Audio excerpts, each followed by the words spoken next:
আমাদের আজকে ক্লাসের টপিক কি কি?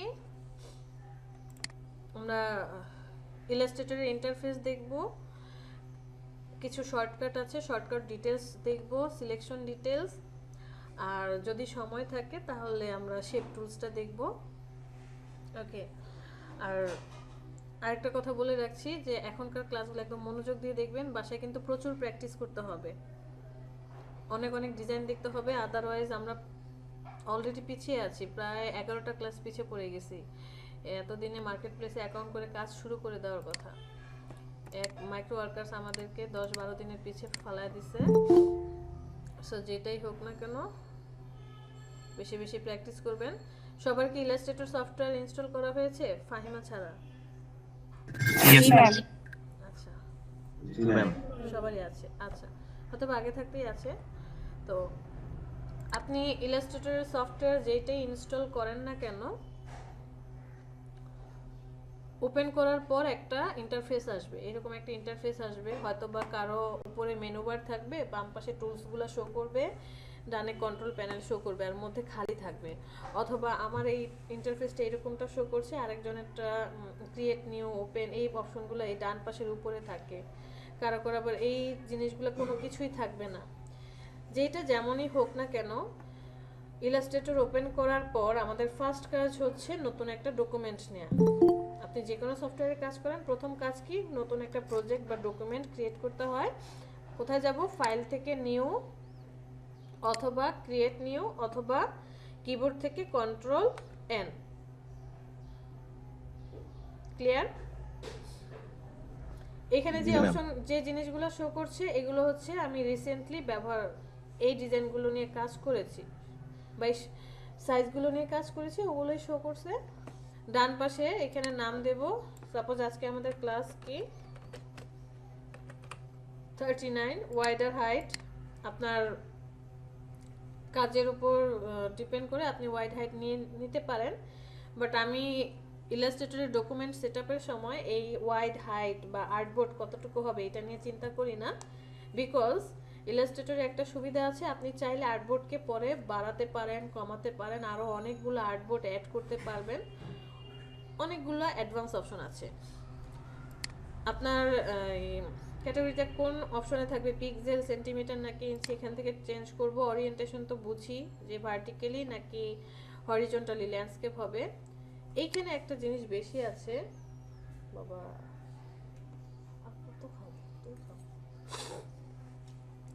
আর্টবোর্ডের এখানে একটা অপশন আছে। ফটোশপে যখন আমরা একটা নতুন ডকুমেন্ট নিয়েছিলাম, আর্টবোর্ড মাত্র একটা ছিল, হোয়াইট কালার যে বোর্ডটা দেখা গিয়েছিল সেটা শুধু একটাই ছিল। ইলাস্ট্রেটর আপনাকে আরো অনেক অনেক সুবিধা দিচ্ছে, সেটা হচ্ছে আপনি একটা আর্টবোর্ডের পাশাপাশি অনেকগুলো আর্টবোর্ড নিতে পারবেন,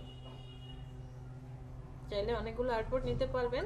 ধরেন আপনি একটা বই বানাবেন ছোট বাচ্চাদের জন্য, বাচ্চাদের বইটা হচ্ছে কত পেজের হবে, টোটাল হচ্ছে আপনার 10টা পাতা থাকবে, এপিঠ ওপিঠ এই দুইটা পেজের মধ্যে 10টা পাতায় কত হয়, 20টা পেজ হয়।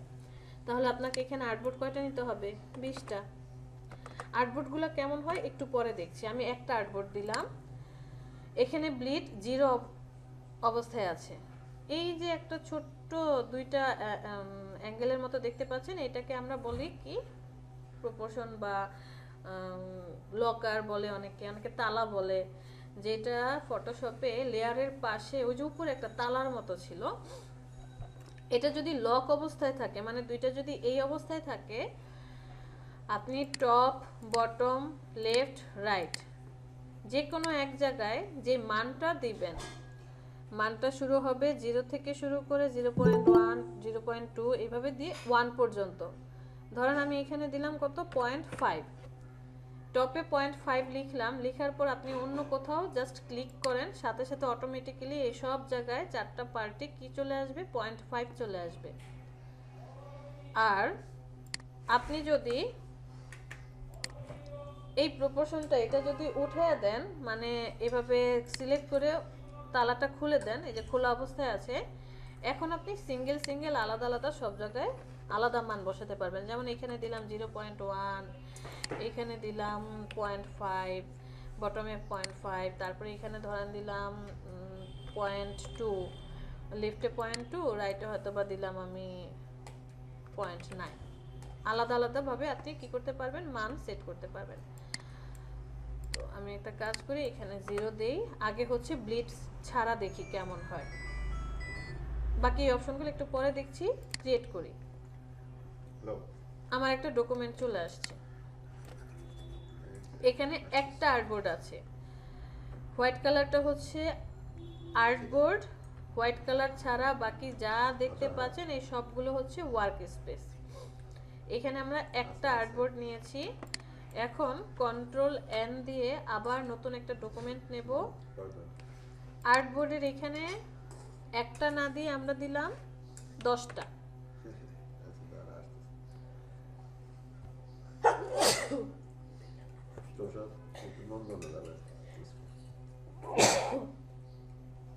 সরি, আচ্ছা এখানে 10টা আর্টবোর্ড না, একটা দিয়ে আগে কাজ করি। আগে ব্লিডটা দেখি। একটা আর্টবোর্ড, আর এখানে আমি ব্লিড দিলাম ধরেন 0.5 ব্লিড দিলাম। ক্রিয়েট করি।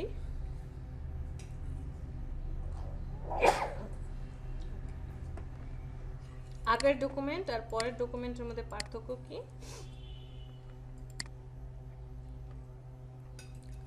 এটার চারপাশে কোনো ব্লিড ছিল না, আর এটার চারপাশে একটা ব্লিড আসছে। এই ব্লিডটা রেড কালার, মানে গ্রিড লাইনের মতো শো করছে, যদি এটা কোনো সিলেকশন করা যাচ্ছে না। বুঝতে পেরেছি? ওই যে আমরা বিজনেস কার্ড বা ফ্লেয়ার ডিজাইন করার সময় চারপাশে যে একটা ব্লিড দিয়েছিলাম, আপনি চাইলে মেজারমেন্টটা এখান থেকে করে নিতে পারেন। এরপরে যাই কন্ট্রোল এন। এবার চলে আসি, ব্লিডটাকে অফ করে দিই 0। আমার ব্লিড ভালো লাগে না এখান থেকে দিতে, কেমন যেন লাগে। আর্টবোর্ডে চলে আসি। আর্টবোর্ড ধরে নিলাম আমি 10টা দিলাম এখানে। মানে ম্যাম ইলাস্ট্রেটর যেটা নেসেসারি না। হ্যাঁ, ইলাস্ট্রেটর আমি দুইটা তেমন দরকারই না। ব্লিড তো আমি পরেও দিতে পারবো। ও আচ্ছা, ব্লিড আমি পরেও দিতে পারবো, বাট এখান থেকে না কেন যেন আমার দিতে ইচ্ছে করে না। ওই যে রেড কালার হয়ে থাকে তো ভালো লাগে না, কারণ আমি কাজ করি ওয়ার্ক স্পেসে, আর্টবোর্ডে আসিও না। এটা এক একজনের কাজের ভ্যারিয়েশন এক এক রকম তো থাকে। হয়তো আপনি আর্টবোর্ডে কাজ করে মজা ভালো লাগছে, আমার আর্টবোর্ডে কাজ করতে ভালো লাগে না। আমি ওয়ার্ক স্পেস সারা দুনিয়া জুড়ে কাজ করি, পরে এগুলোকে নিয়ে আসি। আবার অনেকে আছে যে না, সে অনেকগুলো আর্টবোর্ড নিয়ে কাজ করে। আমার আর্টবোর্ড প্রয়োজন হলে আমি পরে একটা একটা করে আর্টবোর্ড নিচ্ছি। এগুলো কাজ করতে করতে আপনাদেরও দিন হয়ে যাবে। আচ্ছা, আমরা এখানে 10টা আর্টবোর্ড নিলাম। 10টা আর্টবোর্ড নেওয়ার পর অ্যাডভান্স অপশন তো গতকালকে দেখেছি। অ্যাডভান্স অপশনে ক্লিক করলে কি হয়, ওই যে সিএমওয়াইকে, যে আপনি কালার মোডটা কি সিএমওয়াইকে রাখবেন নাকি আরজিবি রাখবেন, রেজুলেশন 300, 150 নাকি 72, কোনটা রাখবেন সেটা আপনি অ্যাক্টিভ করে নিতে পারেন। এই যে মোর অপশন, যে এটাতে আমরা সিলেক্ট করি। মোর অপশনে ক্লিক করলে পুরোটা একদম সম্পূর্ণ ফার্স্ট টু লাস্ট সবগুলো দেখা যাবে। নাম সেট করে দেবো এখানে। প্রোফাইল, যে আপনি অন্য কোনো প্রোফাইল নিতে চান কিনা নিতে পারেন। এই যে নাম্বার অফ আর্টবোর্ড কয়টা আছে, 10টা আছে। এই 10টা আর্টবোর্ড কিভাবে বসবে, এটা কি রো বরাবর বসবে নাকি কলাম বরাবর বসবে, নাকি সবগুলো এক লাইনে থাকবে রো বরাবর নাকি কলাম বরাবর, এটা আপনাকে কি করে দিতে হবে, দেখিয়ে দিতে হবে। এই যে অপশনটা দেখা যাচ্ছে, এটা বোঝাচ্ছে যেমন আপনি যখন বইয়ের পাতাটা উল্টাচ্ছেন, বা একটা বইটা যখন আপনি আপনার সামনে নিচ্ছেন, ফার্স্টে কি আসছে,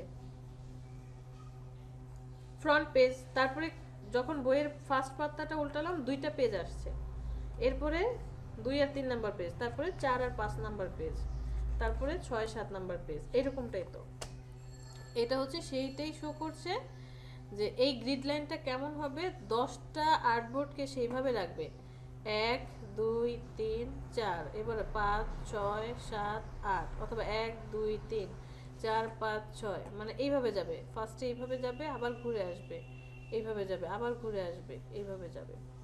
পরেরটা কি, পরেরটা হচ্ছে কলাম বরাবর, যে উপর থেকে নিচের দিকে আসবে, আবার উপর থেকে নিচের দিকে, উপর থেকে নিচের দিকে। এই পরের কলামটা কি বলছে যে রো বরাবর সবাই বসবে। এই 10টা আর্টবোর্ড এখান থেকে শুরু হবে, রো বরাবর একটার পর একটা বসে যাবে, পরেরটা কলাম বরাবর বসে যাবে। স্পেসিং হচ্ছে এই যে আর্টবোর্ডগুলা একটা আর্টবোর্ড থেকে আরেকটা আর্টবোর্ডের মধ্যে কতটুকু দূরত্ব হবে, আপনি চাইলে এই স্পেসিংটা বাড়িয়ে কমিয়ে দিতে পারেন। আর কলাম এর মানে শুধুমাত্র এই ফার্স্টের দুইটার ক্ষেত্রে এই কলামটা কাজ করে, পরের গুলার ক্ষেত্রে কাজ করে না। এই যে দেখেন হাইড হয়ে গেছে, কাজ করবে না। এই প্রথম দুইটাতে কাজ করবে। কি করবে যে এই যে আপনি আর্টবোর্ডগুলো বসাচ্ছেন, কয়টা করে আর্টবোর্ড বসবে একটার পর একটা, যেমন 10টা আর্টবোর্ড প্রথম সারিতে কয়টা থাকবে, ধরে নিলাম প্রথম সারিতে থাকবে 3টা, তাহলে পরের সারিতে 3টা, তারপরের সারিতে 3টা, 9টা চলে গেল, থাকবে একটা। আর বাকি সব যা আছে সব তো একটু আগে দেখলাম, এখন একটা একটা করে দেখি। আমি ফার্স্টেরটা সিলেক্ট করলাম, ক্রিয়েট ডকুমেন্ট। এই যে দেখেন এটা যদি 1 হয়, 1 2 3 4 5 6 7 8 9 10 নাম্বার, এটা মানে সব এইভাবে যাচ্ছে, এইভাবে যাচ্ছে। আবার পরেরটা যদি দেখি কলাম বরাবর যেটা আছে, কলাম বরাবরটা সিলেক্ট করি, ক্রিয়েট ডকুমেন্ট। এখন দেখেন এবার আসছে এইভাবে, যে 1 2 3 4 5 6 7 8 9 10। আবার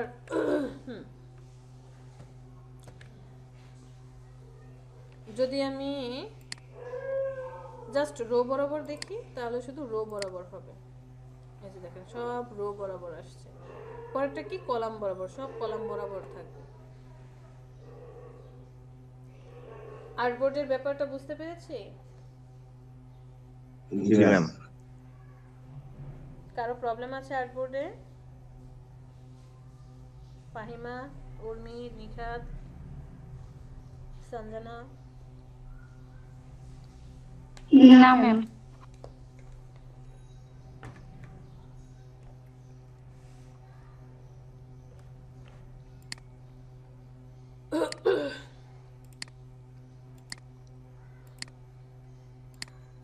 আচ্ছা, কারো প্রবলেম নেই। এবার ধরেন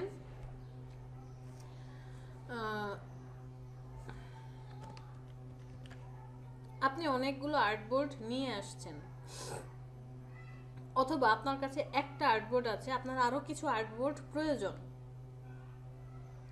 ডকুমেন্ট নেওয়ার পরে আমি এখন কি করতে পারি, কিভাবে এই কাজটা করব? একদম নিচে চলে আসেন, এই যে হ্যান্ড টুল, হ্যান্ড টুলের ব্যাপারটা কি বোঝানোর দরকার আছে? ফটোশপে তো হ্যান্ড টুল দেখে আসছিলাম, দেখানোর দরকার আছে? হ্যান্ড টুল মানে আপনি হ্যান্ড টুল সিলেক্ট করবেন, সিলেক্ট করে ওই যে মুভ করাবেন, আর অথবা স্পেস ধরে রাখলে, অন্য কোনো টুলসে থাকলে স্পেস ধরে রাখলে হ্যান্ড টুল আসছে। জুম ইন জুম আউট ফটোশপে যেমন ছিল এখানেও সেম। হ্যান্ড টুলের উপরে দেখেন এই যে একটা ছোট্ট আর্টবোর্ডের মতো অপশন আছে। আপনি যখন আর্টবোর্ড টুলটাকে সিলেক্ট করবেন, সাথে সাথে প্রত্যেকটা আর্টবোর্ড তাদের নিজস্ব নাম নিয়ে আপনাকে দেখা দেবে, প্রত্যেকটা আর্টবোর্ড। এবং আপনি সিঙ্গেল সিঙ্গেল আর্টবোর্ড কি করতে পারবেন, সিলেক্ট করতে পারবেন, প্রত্যেকটা আর্টবোর্ড সিলেক্ট করতে পারছেন।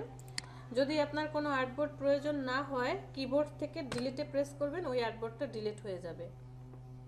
আর যদি কোনো আর্টবোর্ড অ্যাড করার প্রয়োজন হয় তাহলে আপনি জাস্ট ড্র্যাগ করেন, ড্র্যাগ করার পরে কতটুকু আর্টবোর্ড প্রয়োজন, এই যে আপনার মান শো করছে 7/5, আর একটু নিচে যাবে এই যে 5, আর একটা আর্টবোর্ড অ্যাড হয়ে যাবে। কোন আর্টবোর্ডের নাম চেঞ্জ করতে হবে, আপনি আর্টবোর্ড এই যে প্রপার্টিসটা নিয়ে আসবেন, উইন্ডো থেকে প্রপার্টিস, এই যে প্রপার্টিসে চলে যান, আর্টবোর্ড শো করছে। আর্টবোর্ডের ওয়াইড হাইট আপনি এখান থেকে বাড়িয়ে কমিয়ে দিতে পারেন। যেমন ধরেন আচ্ছা একটা মিনিট,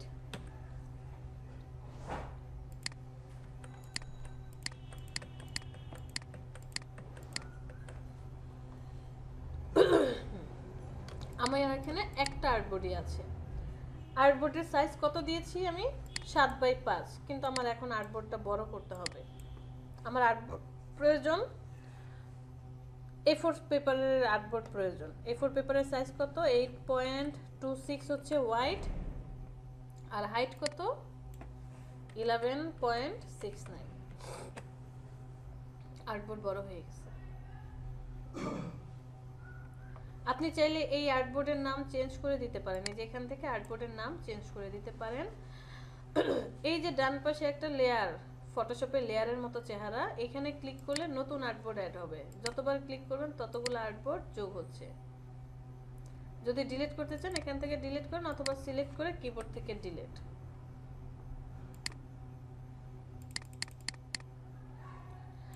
আর আরেকটা হচ্ছে যে আর্টবোর্ড চাইলে ওরিয়েন্টেশন চেঞ্জ করে দিতে পারেন। এখন কি আছে? ভার্টিক্যাল বরাবর, এটাকে চাইলে আপনি কলাম বরাবর দিতে পারেন, ভার্টিক্যাল কলাম। ওকে,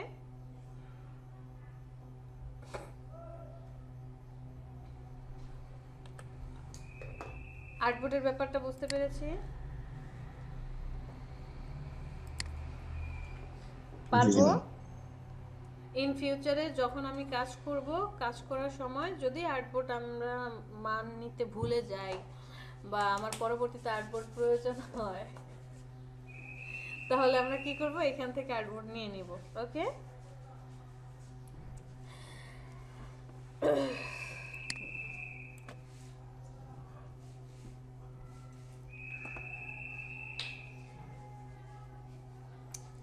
আজকের ময়লাওয়ালা বেল দিতে পারবেন?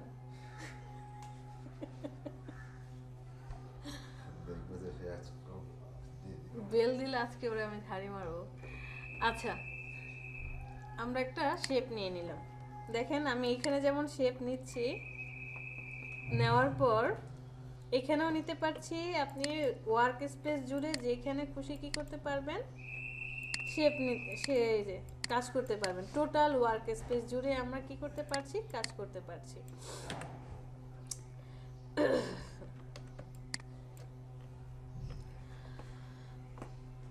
আমি এখান থেকে রিসেট করে দেই।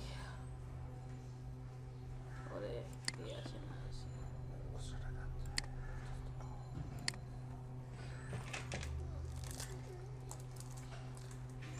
আচ্ছা, এটাকে রিসেট করে দিলাম। বলো নাই? নাই নাই। এটা হচ্ছে কি? Menu bar.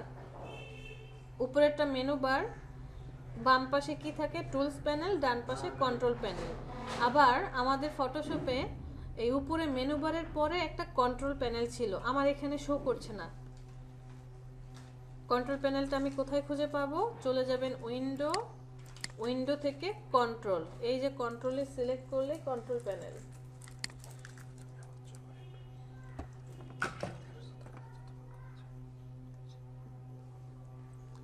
উইন্ডো থেকে কি নিয়ে আসলাম? কন্ট্রোল প্যানেলটা নিয়ে আসলাম, তখন এখানে সব কন্ট্রোল শো করছে। ওকে, আল্লাহ হাফেজ। আমি একটা কাজ করি,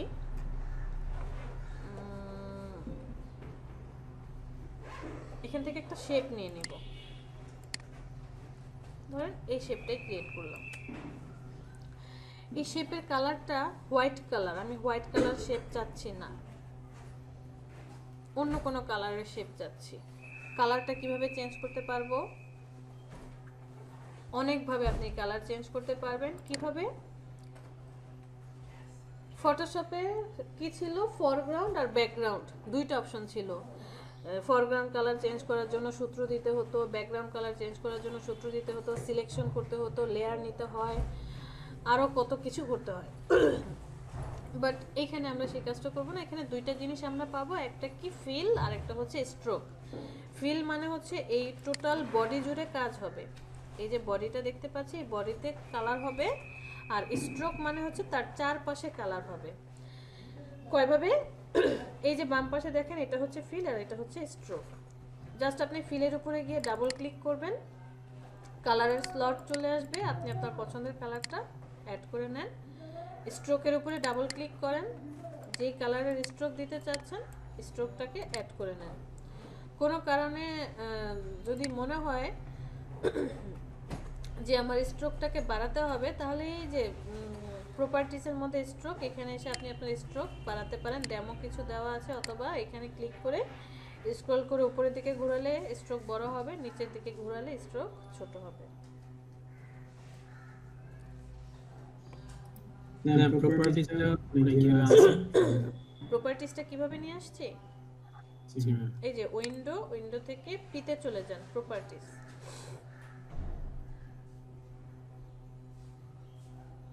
ওকে, আমি এইখান থেকে কালার চেঞ্জ করলাম, আরো অনেকগুলো অপশন আছে। এই যে দেখেন, আপনি যদি কন্ট্রোল প্যানেলটা অ্যাক্টিভ করেন, কন্ট্রোল প্যানেলেও কালার সোয়াচগুলো আছে, সেম এজ ফটোশপের মতো। আরেকটা আছে উইন্ডো থেকে এই যে কালারটা সিলেক্ট করে নেন, কালারের এরকম একটা পপ আপ প্যানেল চলে আসবে, যেটা আমি কি করি একটু সুন্দর করে সাজিয়ে রাখি আমি সবাই আমার যা যা প্রয়োজন। কারণ এজেন্সিয়াল থেকে তো আপনি পেন্টিং, ড্রেসিং, টাইপোগ্রাফি রিলেটেড বা এজেন্সিয়াল অ্যাক্টিভ করে রেখেছেন, আমি আমার মতো করে সাজিয়ে নিই, যে আমি আমার কালার দরকার, কালারটাকে এনে এখানে সেট করে দিলাম। আর কি কি দরকার আমার, এখান থেকে অ্যালাইনটা প্রয়োজন, এই যে অ্যালাইনটাতে নিয়ে আসলাম অ্যালাইনমেন্ট করার জন্য, অ্যালাইনটাকে ধরে এনে এইখানে সেট করে দিলাম। আবার ধরেন আর কি প্রয়োজন, গ্রেডিয়েন্ট প্রয়োজন, গ্রেডিয়েন্টটাকে সিলেক্ট করেন, এটাকে ধরে নিয়ে এখানে সেট করে দেন। আর কি প্রয়োজন আমার, ধরেন চাইলে যে স্ট্রোক আপনি আলাদা করেও নিতে পারেন, আলাদা করে স্ট্রোক নিতে পারেন। সোয়াচ প্রয়োজন, কালারের আরেকটা অপশন, সোয়াচটাকে আমি এখানে রাখলাম। তো এটাকে আপনি যে কোনো কাজই করেন না কেন, যার সাথে কোনো ডিজাইন করবেন, আপনাকে অবশ্যই সিলেকশন করে রাখতে হবে। সিলেকশন করে চলে যান কালারে ক্লিক করেন, কার কালার চেঞ্জ করবেন, ফিল কালারটা নাকি স্ট্রোকের, তাকে সিলেক্ট করেন। সিলেক্ট করার পর এখান থেকে চুজ করেন কোন কালারটা আপনার প্রয়োজন, পছন্দের সেই কালারটা চলে আসবে। অথবা যদি আপনার কোড নাম্বার জানা থাকে, আপনি কোড নাম্বারগুলো সেট করে দিয়ে কালার অ্যাড করতে পারেন। এখন ধরে নিলাম আপনার RGB মানে রেড গ্রিন ব্লু সেই কালার কোডটা জানা আছে, এখানে তো আছে CMYK। আমি এটাকে কিভাবে চেঞ্জ করব, এই যে 3 ক্লিভার দেখতে পাচ্ছেন, এখানে ক্লিক করেন, এই যে দেখেন অপশন, তখন আপনি এখান থেকে RGB সিলেক্ট করে নেন, RGB কালার কোড এখানে বসিয়ে দেন, অথবা এই যে এখান থেকে কালার বসান। কালকে কি করছে জানো? ওকে, একটা মিনিট, কি বলো। ওই ইভেন্টে তো আপনার হচ্ছে যে কোড নাম্বার জানা আছে, আমি কোড নাম্বারটা এখানে কি করলাম বসিয়ে দিলাম। আবার আমার যদি CMYK কালার কোড জানা থাকে, আমি এখান থেকে CMYK তে কনভার্ট করে নেব। তো এখান থেকে কি করতে পারছি, ফিল কালার চেঞ্জ করতে পারছি। এবার স্ট্রোকটা সিলেক্ট করে নিয়ে আপনি এখান থেকে স্ট্রোকটাকেও কি করতে পারবেন, চেঞ্জ করে নিতে পারছেন। মোটামুটি তারপরে আরেকটা অপশন আছে সোয়াচটা সিলেক্ট করি, এখানে ডেমো কিছু কালার দেওয়া আছে, আপনি চাইলে এই ডেমো কালারগুলো কি করতে পারেন, চেঞ্জ করতে পারেন। এটা হচ্ছে স্ট্রোক চেঞ্জ হচ্ছে, আর এই যেখান থেকে ফিলটা সিলেক্ট করে নিলে ফিল কালার চেঞ্জ হবে। মানে আমি স্ট্রোকটা ভিতরে অথবা বাইরে পড়াই, এটা কোথায়, অপশনটা কোথায়? এটা হচ্ছে স্ট্রোকের মধ্যে, একটু আগে দেখালাম না প্রপার্টিস, সেখানে এই যে স্ট্রোক লেখার ভিতরে যেতে হবে। যদিও আমরা এটা আজকে দেখব না, এটা হচ্ছে আমরা পরে দেখবো, ওই যে লাইন টুল করতে গেলে, কারণ আরো অনেকগুলো অপশন আছে, তো এটা পরে দেখবো।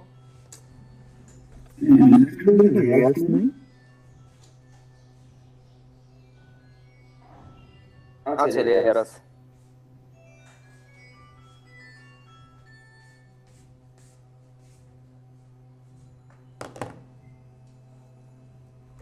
আসবে ঘুরে, সমস্যা কি, কি বললেন রাব্বি?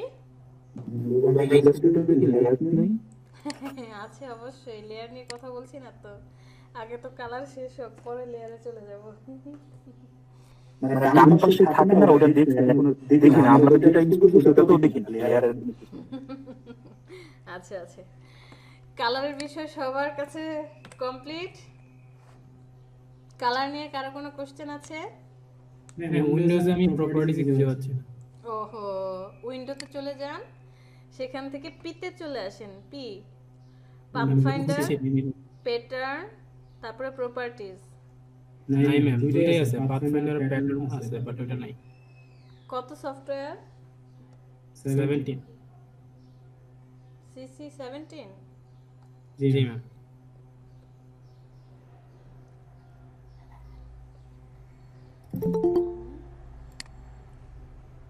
থাকার তো কথা।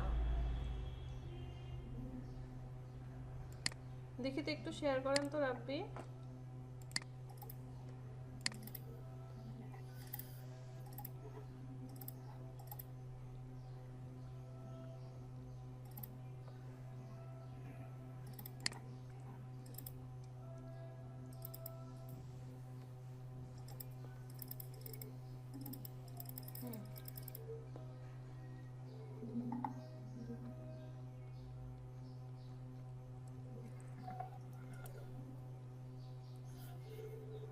ঠিকই তো, নাই তো।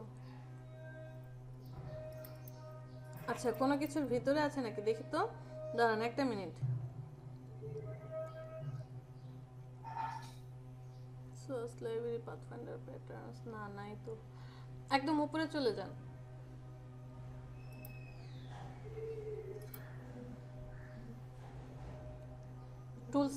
টুলসের উপরে যান তো। নাই, কন্ট্রোল নাই। এক্সটেনশনের উপরে নিয়ে যান মাউসটাকে, এক্সটেনশনের উপরে। হ্যাঁ হ্যাঁ, এটা তো নাই। আচ্ছা, তারপর আরো উপরে চলে যান। অ্যারেঞ্জ না, ওয়ার্ক স্পেস না,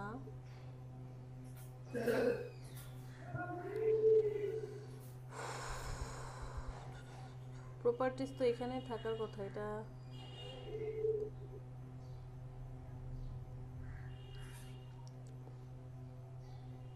আচ্ছা, আমার প্রপার্টিজে যেন কি কি কাজ? আর্টবোর্ডের কাজ আছে, তাহলে আমাকে আর্টবোর্ড আবার এই অপশন নিয়ে আসতে হবে।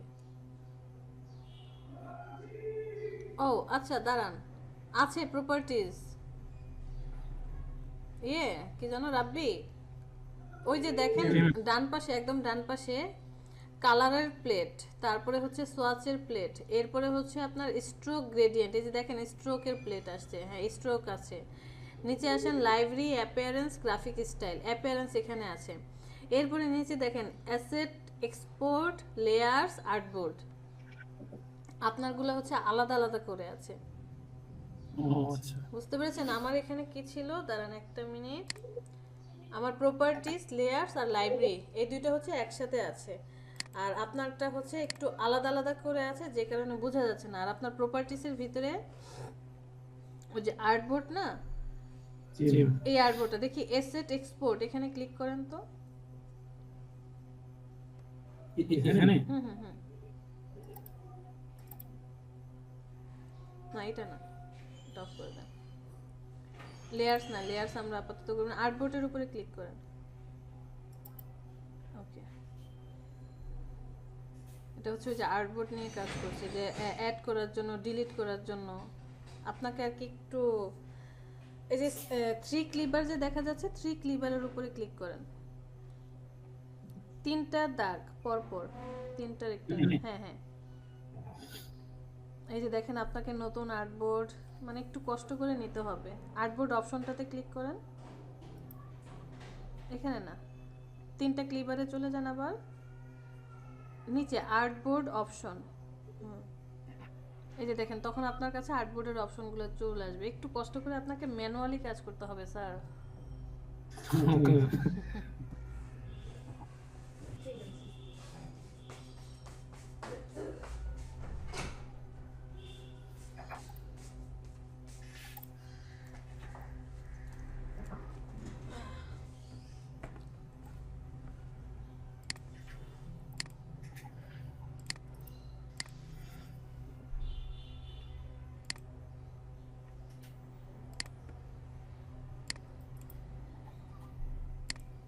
শেয়ার হয়েছে? স্ক্রিন শেয়ার হয়েছে? জি ম্যাম। আচ্ছা, আমি এখান থেকে কন্ট্রোলটাকে অফ করে দিই, আমার কন্ট্রোল ভালো লাগে না। ঠিক আছে,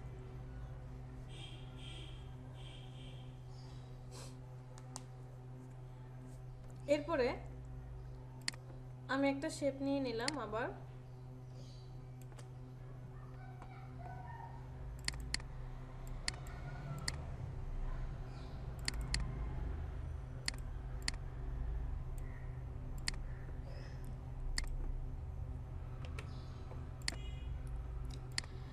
এই শেপটাকে এই যে ফার্স্টে যে টুলসটা দেখতে পাচ্ছেন এটার নাম হচ্ছে সিলেকশন টুল, বাট ফটোশপের নাম ছিল কি মুভ টুল। ফটোশপে আমরা মুভ টুল দিয়ে কি কি কাজ করতে পারতাম, কোনো কিছুকে মুভ করাতে মুভ টুল ব্যবহার করা হতো, লেয়ার সিলেক্ট করার জন্য, কোনো কিছুকে সিলেক্ট করার জন্য আমরা মুভ টুল ব্যবহার করেছিলাম। বাট ঝামেলা ছিল যে এখানে এসে সিলেক্ট না হলে লেয়ারকে সিলেক্ট করতে হচ্ছে, অনেক অনেক কাহিনী করতে হচ্ছিল। ইলাস্ট্রেটরে সেই অপশনটা নেই, সেটা হচ্ছে আপনি সিলেকশন টুল সিলেক্ট করার পর জাস্ট একে এসে ক্লিক করবেন, অটোমেটিক্যালি সিলেক্ট হয়ে যাবে। এই সিলেকশন টুল দিয়ে আপনি কতগুলো কাজ করতে পারবেন, যে কোনো কিছুকে মুভ করাতে পারবেন, এক জায়গা থেকে আরেক জায়গায় সরাতে পারবেন। এটা দিয়ে আপনি কোনো ইমেজ বা কোনো শেপকে বা যে কোনো ডিজাইনকে ছোট বড় করতে পারবেন। অল্টার আর শিফট ধরে রাখলে সেন্টার থেকে ছোট বড় হবে, আর যদি শুধু শিফট চেপে ধরেন যেই কর্নার থেকে আপনি ক্লিক করে এটাকে ছোট করবেন তার বিপরীত কর্নারটাকে সেই স্টিল ধরে কাজ করবে, যেই কর্নার ধরে কাজ করবেন বিপরীত কর্নারটা স্টিল থাকবে। অল্টার আর শিফট চেপে ধরে যদি আপনি ছোট বড় করেন তাহলে সেন্টার থেকে ছোট বড় হবে, শিফট ধরে নিলে যে পয়েন্টারে ধরবেন তার বিপরীত পয়েন্টারটা স্টিল থাকবে। এছাড়াও আপনি রোটেট করতে পারবেন, এখান থেকে রোটেটে গিয়ে রোটেট করতে পারবেন। আরেকটা মজার অপশন দেখেন,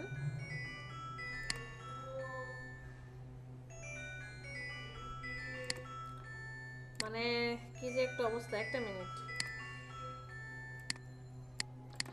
তো এটাকে যখন আপনি সিলেক্ট করছেন ছোট বড় করতে পারছেন, প্লাস হচ্ছে রোটেট করতে পারছেন, এক জায়গা থেকে আরেক জায়গায় মুভ করতে পারছি। আরেকটা মজার বিষয় দেখেন, যখন আমরা ফটোশপে বিজনেস কার্ড ডিজাইন করলাম, আমার কার্ডটার কি প্রয়োজন ছিল, চারপাশে কর্নারটা রাউন্ড করার প্রয়োজন হয়েছিল না? সেজন্য আমাকে কি রেডিয়াস দিতে হয়েছিল যে 20 পিক্সেল বা 50 পিক্সেল, কত পিক্সেলের হবে। এইখানে আপনি যখন একটা শেপ নিয়েছেন, যারা সিসি সফটওয়্যার থেকে শুরু করে আপডেটেড সফটওয়্যার ব্যবহার করছেন তাদের এই অপশনটা আছে। একটা শেপ নেওয়ার পর দুইটা রেখা যেখানে মিলিত হবে, মানে যেখানে কোণ হবে, অ্যাঙ্কর পয়েন্টের সাথে সাথে একটা ছোট্ট একটা বিন্দুর মতো দেখা যাচ্ছে। অ্যাঙ্কর পয়েন্টের সাথে সাথে কি একটা বিন্দু দেখা যাচ্ছে, এই বিন্দুটাকে আপনি ক্লিক করে চেপে ধরে যদি টানেন ভিতরের দিকে তাহলে কি হবে, রাউন্ড হয়ে যাবে। বিষয়টা কি বুঝতে পারছি? এই বিন্দুটাকে ধরে যদি আপনি ভিতরের দিকে টানেন, সর্বোচ্চ হচ্ছে 1 আর সর্বনিম্ন হচ্ছে 0। 0 দিলে একদম কর্নারটা কোণ আকারে হবে, আর যত কম হবে তত হচ্ছে রাউন্ড হবে। তো আমি বললাম যে না, আমি শুধু একটা কর্নার, এই যে কর্নারটা আছে এই কর্নারটাকে রাউন্ড করব, বাকি কর্নারগুলো রাউন্ড করতে চাচ্ছি না। জাস্ট আপনি এই পয়েন্টটাতে আসেন, একটা ক্লিক করেন, ক্লিক করার সাথে সাথে দেখেন এটা ব্লু কালার হয়ে গেছে, বাকি সবাই হোয়াইট কালারের মধ্যে, মানে একটু সাদা অংশ বেশি। তার মানে এটা অ্যাক্টিভ অবস্থায় আছে, বাকি সবাই ইনঅ্যাক্টিভ। এবার আপনি এই পয়েন্টটাকে টানেন, এই পয়েন্টে কি হবে, রাউন্ড হবে। সেম এজ আমি এই পয়েন্টটাকে রাউন্ড করতে চাই, ওকে আপনি একটা ক্লিক করেন, অ্যাক্টিভ হয়ে যাবে, এই পয়েন্টটাকে টানেন, কর্নার হবে। অথবা আমি বললাম বা আমরা ধরে নিলাম যে আমি এই পয়েন্ট এবং এই পয়েন্ট, এই দুইটা পয়েন্টকে একসাথে রাউন্ড করতে চাই। জাস্ট আপনি এই পয়েন্টটাকে সিলেক্ট করেন, একটু কষ্ট করে শিফট ধরে আবার এই পয়েন্টটাকে সিলেক্ট করেন, এবার হচ্ছে এদেরকে ভিতরের দিকে টানেন, রাউন্ড হয়ে যাবে। ওকে,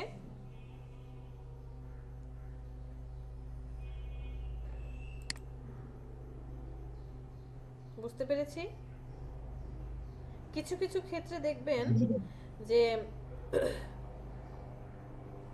কিছু কিছু ক্ষেত্রে আপনি দেখবেন যে শেপ ক্রিয়েট করার পরে বা কোনো কাজ করার পরে এই পয়েন্টারগুলো আসছে না। এই যে ছোট ছোট যে 4টা পয়েন্ট আসলে এই পয়েন্ট আসে না। তখন আমি কি করব?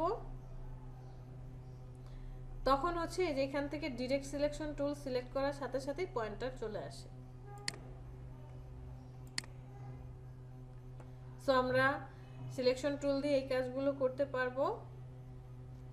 এইবার আমরা চলে যাই আমাদের আসল কাজে।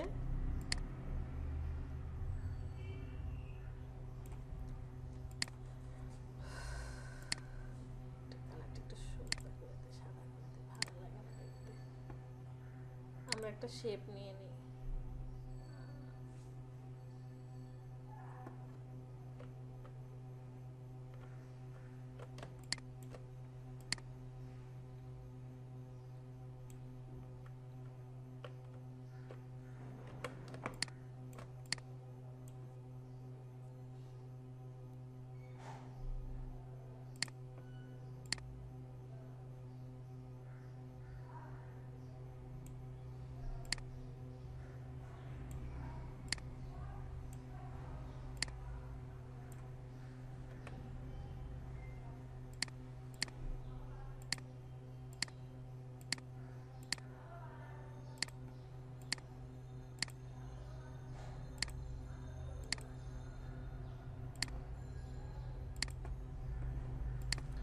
আমরা এখানে 5টা শেপ আর্ট করছি।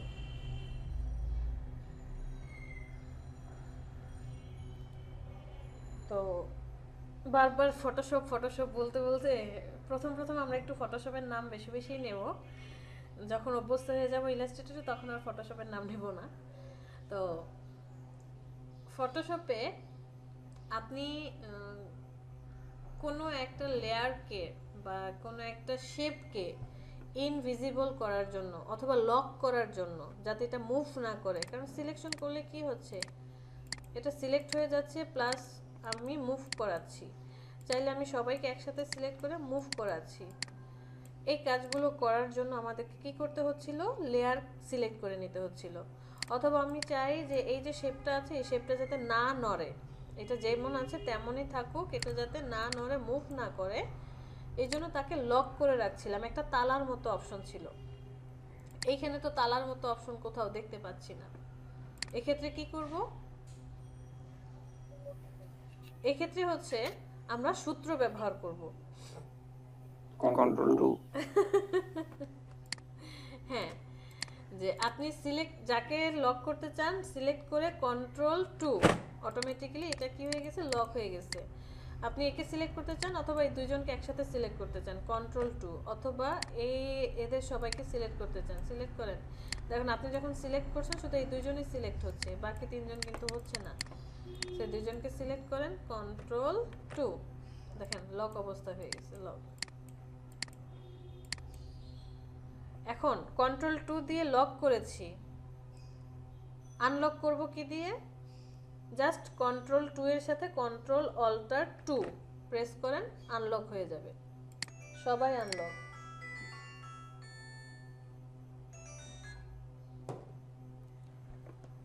সবাই কি হলো? আনলক হয়ে গেল। ঠিক আছে?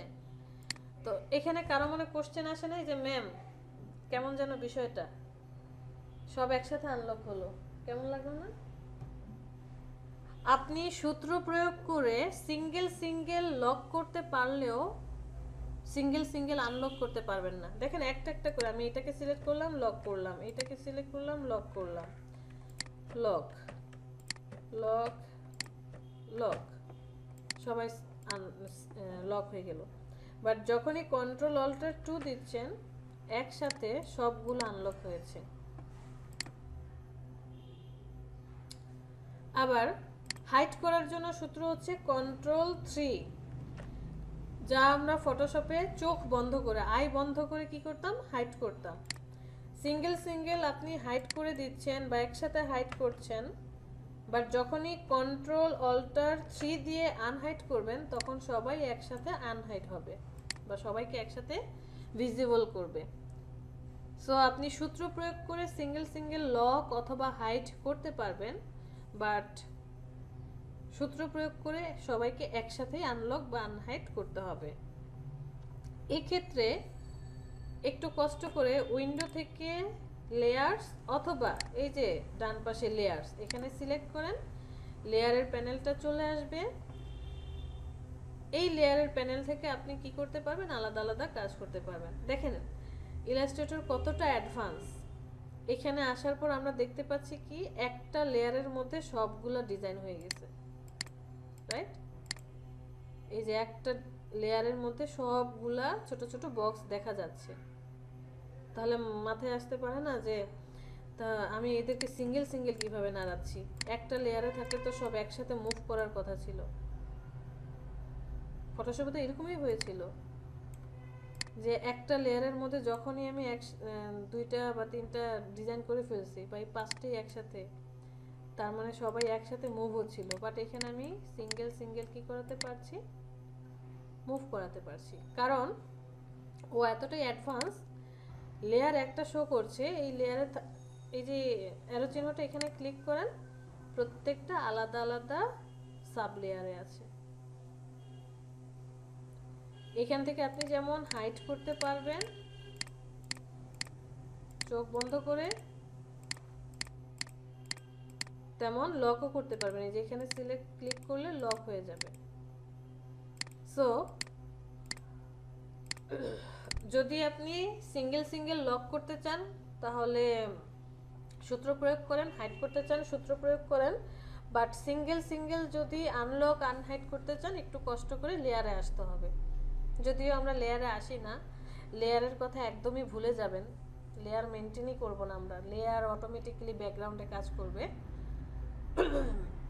সেটা হচ্ছে আপনি একা একা কি করবেন, আনহাইড বা লক বা আনলক করবেন। ওকে,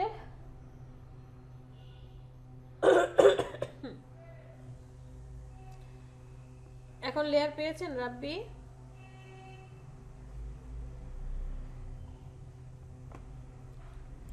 লেয়ারের বিষয়টা বুঝতে পেরেছি।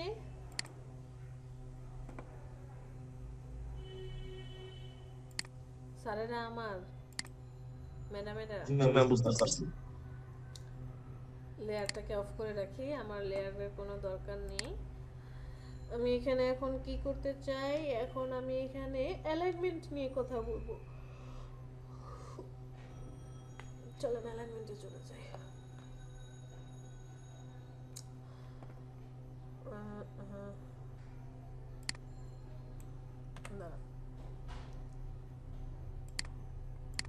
একটা শেপ নিলাম আমরা, এইটা এখানে একটা শেপ নিলাম। এই শেপটাকে আমি কি করতে চাই, আরেকটা শেপ বানাতে চাই, বা এই শেপটাকে আরেকটা কপি করতে চাই। কিভাবে কপি করব?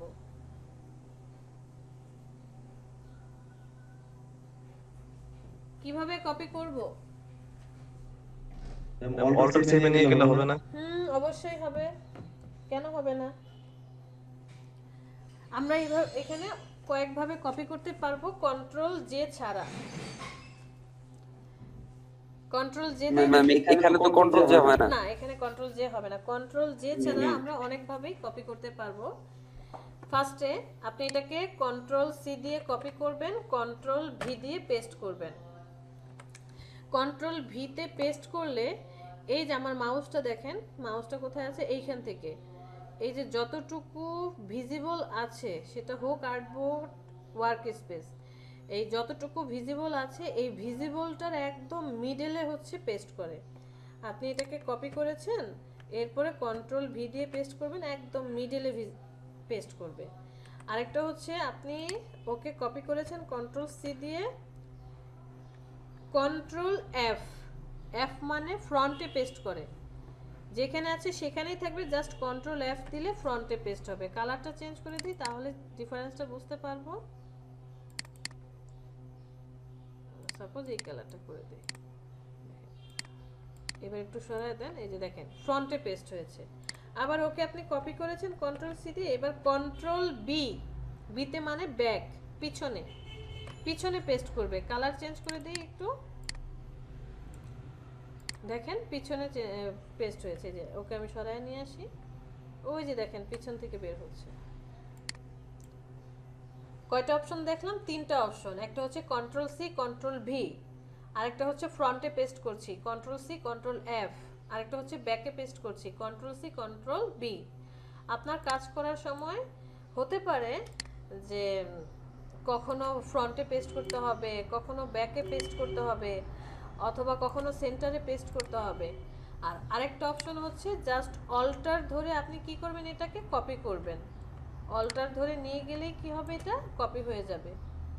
যদি আপনি অল্টার ধরে সাথে শিফট চেপে ধরেন তাহলে স্ট্রেট হয় রো বরাবর, নয়তো কলাম বরাবর সে কোন আকারে কি করবে, নিয়ে যাবে। আর যদি শিফট ছেড়ে দেন তাহলে যে কোনো জায়গায় আপনি এটাকে কি করতে পারবেন, পেস্ট করতে পারবেন। ঠিক আছে? তাহলে আমরা 4 ভাবে কি করতে পারি, কপি করতে পারি। এখন আসেন মজার একটা জিনিস দেখাই। সাপোজ আপনি একটা ডিজাইন করছেন, এই শেপটাকে অনেকবার কপি করতে হবে, একটা প্যাটার্নের মতো করে বানাতে হবে। আপনি শেপটাকে জাস্ট কি করবেন, অল্টার ধরে কপি করবেন, কপি করে একটা নির্দিষ্ট দূরত্ব দেখিয়ে দেন যে এতটুকু দূরে তুমি বসবা। এটা দেখানোর পরে মাউসটাকে ছেড়ে দেন, ছেড়ে দিয়ে মাউসটাকে আর ধরবেন না, কোথাও ক্লিক করবেন না। না, মাউস ধরতে পারেন, নো প্রবলেম, মাউস নাড়ান, কোনো সমস্যা নাই, কিন্তু কোথাও ক্লিক করা যাবে না, ক্লিক করা যাবে না। এরপর কিবোর্ড থেকে কন্ট্রোল ডি, যেটা আমরা ফটোশপে সিলেকশন সরাতাম, কন্ট্রোল ডি দিয়ে সিলেকশন সরাতাম, সেই কন্ট্রোল ডিটা প্রেস করেন। যতবার প্রেস করবেন ততবার ওই যে আপনি কপি করে রেখে আসছেন ওই রুলসটা মেনে সে অটোমেটিক্যালি পরবর্তীতে কপি করতে থাকবে। যতবার কন্ট্রোল ডি দিবেন ততবার কপি হবে। সেম এজ আমি সবাইকে সিলেক্ট করলাম, অল্টার ধরে কপি করে ওকে দেখিয়ে দিলাম যে এতটুকু। এরপরে জাস্ট কন্ট্রোল ডি, কোথাও ক্লিক করি নাই, কন্ট্রোল ডি, অটোমেটিক্যালি কপি হতে থাকবে।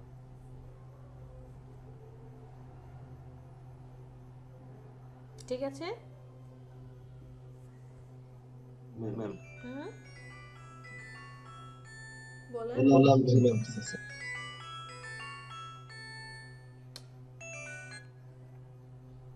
কি একটা মেজাজ খারাপ হচ্ছে।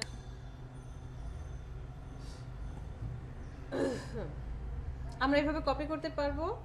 ধরেন আপনার কোনো একটা প্রোডাক্ট, কোনো একটা ডিজাইন আছে, সেই ডিজাইনটাকে আমরা এভাবে মাল্টিপল কপি করে নিতে পারি। এইবারে আমরা আরেকটা শেপ, রেকর্ডিং অন করছেন? হ্যাঁ হ্যাঁ রেকর্ডিং অন করা। আমরা আরেকটা শেপ নেব। সাপোজ আমি এই শেপটা নিলাম,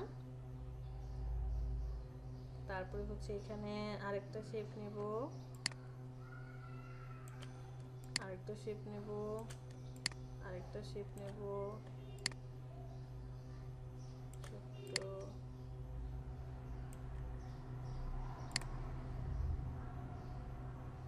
কালারটা কোথায়, আমার কালার চেঞ্জ করে দিই একটু একটু করে। কি পচা মার্কা কালার, হ্যাঁ সোয়াচে চলে যায়।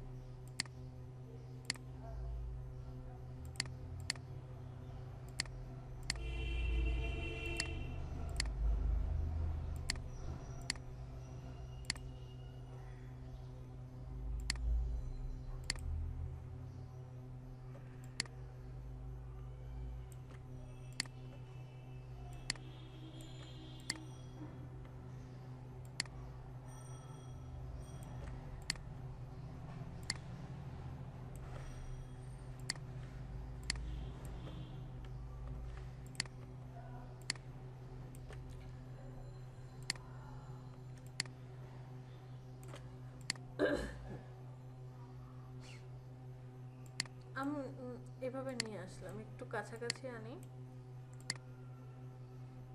এটা এখানে থাকে। এইখানে স্ট্রোকটা কোথায় ছিল জানো, একটু স্ট্রোকটাকে বাড়িয়ে দিই।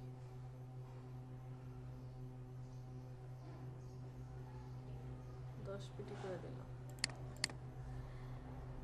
এখানে এই যে দেখেন ব্লু কালারটার উপরে ইয়েলো কালারটা চলে আসছে,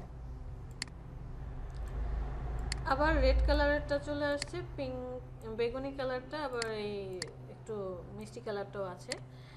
আমি চাচ্ছি এই যে ব্লু কালারটা উপরে থাকবে বাট ইয়েলো কালারটা নিচে থাকবে। রেড কালারটা উপরে আছে, ওকে ফাইন, এটা থাকুক। এই যে বেগুনি কালার দেখা যাচ্ছে ও আবার হচ্ছে ব্লু কালারের নিচে থাকবে, বাট এখানে সবাই উপরে আছে। আমি এরকমটা চাচ্ছি না।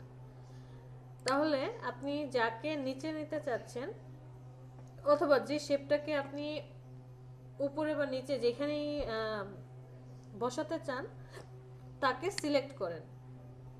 সিলেক্ট করার পর রাইট বাটনে ক্লিক, সেখান থেকে অ্যারেঞ্জে চলে গেলে চারটা অপশন আসছে, bring to front, bring forward, send backward, send to back. প্রথমটার মানে হচ্ছে যত কিছু থাকবে এই ডিজাইনটার মধ্যে যারা যারা আছে এই সবাইকে রেখে আপনি এখন যে শেপটাকে সিলেক্ট করেছেন ও সবার উপরে চলে আসবে। কি করবে? সবার উপরে চলে আসবে। দ্বিতীয়টা কি বলছে? Bring forward. দ্যাট মিন্স শুধুমাত্র যাকে সিলেক্ট করেছেন তার এক স্টেপ উপরে যে আছে সে ওকে রেখে উপরে আসবে। ধরেন এই রেড কালারটার উপরে অন্য আরেকটা শেপ আছে, যেমন ইয়েলো কালারের শেপটা আছে, ও শুধুমাত্র কি করবে এই ইয়েলো কালারের উপরে আসবে, বাকি কোনো সবগুলা নিচে থাকবে। ও এক স্টেপ উপরে আসবে, সবার উপরে আসবে, এক স্টেপ উপরে আসবে, এক স্টেপ নিচে যাবে, সবার নিচে চলে যাবে। ব্রিং টু ফ্রন্ট মানে সবার উপরে চলে আসবে, ব্রিং ফরওয়ার্ড একটা স্টেপ উপরে আসবে, সেন্ড ব্যাকওয়ার্ড একটা স্টেপ নিচে যাবে, আর সেন্ড টু ব্যাক মানে একদম সবার নিচে নিয়ে যাবে। সো আমি এখানে কি চাচ্ছি? আমি চাচ্ছি এই ব্লু কালারটা নিচে চলে যাক। তো আপনি এখানে সেন্ড ব্যাকওয়ার্ড দেন, কোনো কাজ করছে না কারণ সিলেকশন নাই। So arrange send to back করেন, দেখেন সবার নিচে চলে যাবে। এখান থেকে আমি কি চাচ্ছিলাম, এইটাকেও রাইট বাটনে ক্লিক করে অ্যারেঞ্জ সেন্ড টু ব্যাকে নিয়ে নেন, পাঠিয়ে দিলাম। দেখেন এখন এই দুটো নিচে আছে আর ওরা উপরে আছে। ওকেও আমি কি চাচ্ছি, রাইট বাটনে ক্লিক করে সেন্ড টু ব্যাক পিছনে পাঠিয়ে দিতে চাচ্ছি। অথবা ওকে আমি সিলেক্ট করি, রাইট বাটনে ক্লিক, অ্যারেঞ্জ ব্রিং ফরওয়ার্ড এক স্টেপ উপরে নিয়ে আসতে যাচ্ছি, বাট সে কাজ করছে না। মাঝে মাঝে হচ্ছে এই জিনিসটা হবে যে কাজ করবে না, কিছু কিছু ক্ষেত্রে দেখবেন ব্রিং ফরওয়ার্ড কাজ করে, এক স্টেপ উপরে আসবে। সেটা হচ্ছে ওই যে আমরা যখন ব্লেন্ডিং করব, ব্লেন্ড করার সময় এই জিনিসটা কাজে লাগবে। ব্লেন্ড করে তারপরে যেখান থেকে স্কেল টুল দিয়ে যখন কাজ করি তখন হচ্ছে এই ব্রিং ফরওয়ার্ডটা আমাদের কাজে লাগে। এবার আমি সবাইকে সিলেক্ট করি। সবাইকে সিলেক্ট করার পর উইন্ডো থেকে অ্যালাইন এটা অ্যাক্টিভ করব। অ্যালাইনটা নিয়ে আসার পর দেখেন ফটোশপে কিন্তু আপনি এই 6টা জিনিসই দেখে আসছেন, left align, horizontally middle align, right align, top align, vertically middle align, bottom align, এই 6টা জিনিস দেখে আসছেন। আর হচ্ছে এই যে ডিস্ট্রিবিউট, ভার্টিক্যালি ডিস্ট্রিবিউট দেখেছি, হরিজন্টালি ডিস্ট্রিবিউট দেখেছি। এখানে এক্সট্রা কি আছে? এক্সট্রা হচ্ছে top, bottom, left, right distribute আছে। এই 4টার আসলে কোনো কাজই আমি আজ পর্যন্ত করিনি, সিরিয়াসলি। আমার কাছে মনে হয় ও যে কাজ করতেছে ও সেম কাজ করতেছে, একই। ও যে কাজ করে সেম কাজ ও একই করে। তো এগুলোর আসলে প্রয়োজন পড়বে না, আমাদের এই উপরের 6টা আর এই পরের মিডলের 2টাই বেশি প্রয়োজন পড়বে। আমি সবগুলোকে মিডল অ্যালাইনমেন্ট করে দিতে চাই, হরিজন্টালি এবং ভার্টিক্যালি অ্যালাইনমেন্ট করে দিলাম। অ্যালাইনমেন্ট করে দেওয়ার পর একটা প্রবলেম হয়ে গেল, এখানে মাত্র 3টা শেপ শো করছে, বাট আমি তো 3টা শেপ অ্যাড করি নাই, আমি টোটাল 6টা শেপ অ্যাড করছি। কোথায় গেল শেপগুলা? শেপগুলো দেখেন হারিয়ে গেছে। সবাইকে সিলেক্ট করি, ওই যে দেখেন শেপগুলো শো করছে, এই যে দুইটা শেপ আছে, এখানে একটা শেপ আছে। এক্ষেত্রে এখন আমার কি করণীয়? এটাকে রাইট বাটনে ক্লিক করে অ্যারেঞ্জ, সেন্ড ব্যাকওয়ার্ড দেন, লাভ হচ্ছে না। এটাকে arrange, send to back then, আবার সে পিছনে চলে গেল, হজবরল হচ্ছে। সো এখন আপনি চিন্তা করেন যে সবার পিছনে কে থাকবে, তার উপরে কে থাকবে, সিলেক্ট করেন। ও হচ্ছে সবচেয়ে বড়, ও সবার পিছনে থাকবে, অ্যারেঞ্জ, সেন্ড টু ব্যাক, সবার পিছনে চলে গেছে। এরপরে কি আছে, এটাকে আরেকটু সাইজে ছোট করে দেই। আর কেউ আছে কিনা দেখি তো, সিলেকশন করে। আচ্ছা, ওই যে ভিতরের আরেকটা পার্ট দেখি রয়ে গেছে, এটাকে আরেকটু ছোট করে দেন।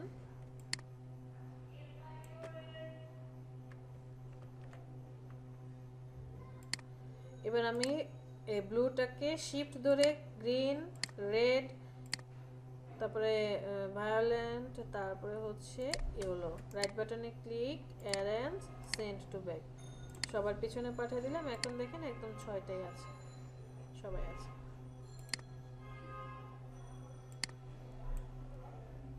অ্যারেঞ্জ এবং অ্যালাইনমেন্ট বুঝতে পেরেছি? জি ম্যাম। পারবো?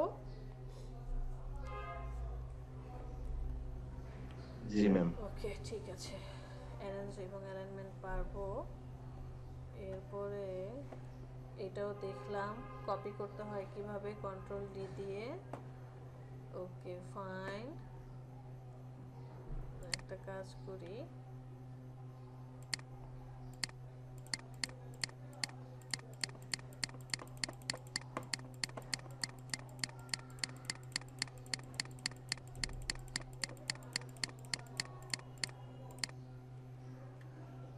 Okay fine.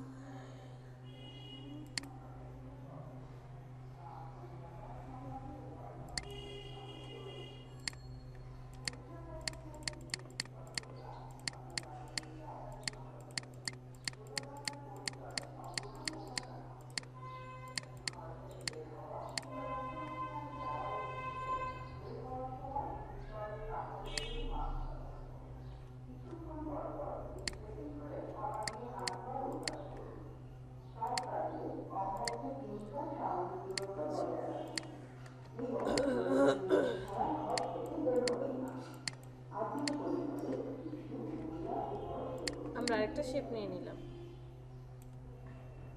তো সিলেকশন টুল দিয়ে আমরা এটাকে কি করতে পারছি, মুভ করাতে পারছি, বড় ছোট করতে পারি, রোটেট করতে পারি, এমনকি এই পয়েন্টারগুলোকেও রাউন্ড করতে পারছি। এরপরে যে টুলসটা আছে কি, এটাকে ডিরেক্ট সিলেকশন টুল বলা হয়। দুইটা টুলস দেখতে পাবেন, একটা হচ্ছে গ্রুপ সিলেকশন টুল আর একটা ডিরেক্ট সিলেকশন টুল।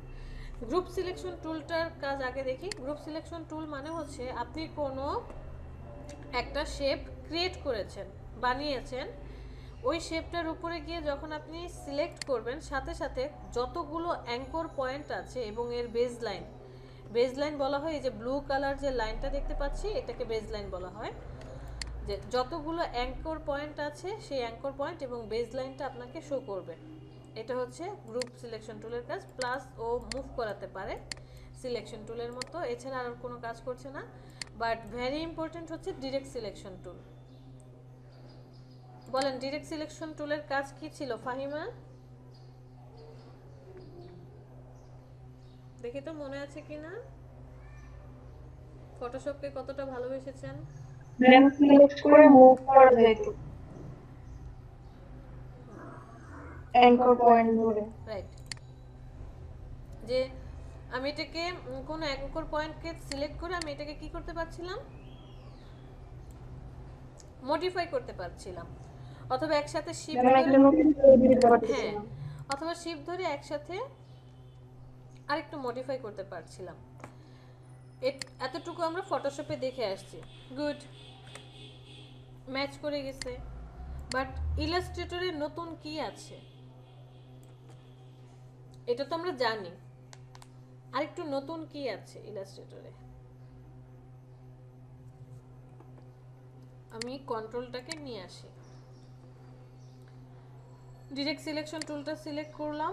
করার পরে আপনি যে কোনো একটা অ্যাঙ্কর পয়েন্টে এসে ক্লিক করেন, জাস্ট একটা ক্লিক, যে কোনো একটা অ্যাঙ্কর পয়েন্টে গিয়ে ক্লিক করেন। ক্লিক করার সাথে সাথে দেখেন কন্ট্রোল প্যানেল চেঞ্জ।